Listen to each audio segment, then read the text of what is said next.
And the last one I wanted to hit on is, can we explain a bit more about receiving certification from the producer and producing a form from that? We have a lot of exporters versus producers, and this is definitely very important. So if you are a producer, you're going to be providing this form out to someone, one of your clients potentially.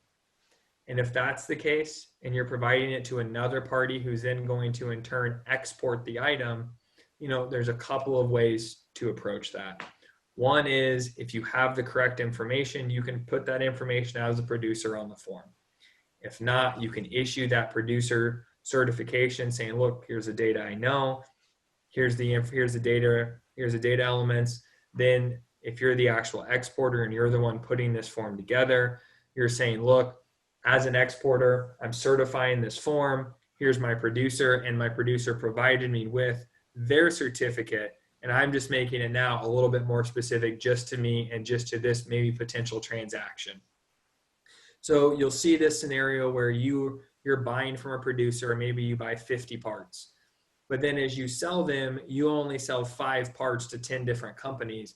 Well, then your new certificate is only going to include potentially those 5 parts that you're selling to that end user. And so I know that there's a lot of conversation between producer, exporter, certifier. It gets a little confusing. So if I haven't been clear in a scenario, or if you don't quite understand your specific scenario, please feel free to reach out, and we'll be happy to kind of work through any of that as we can.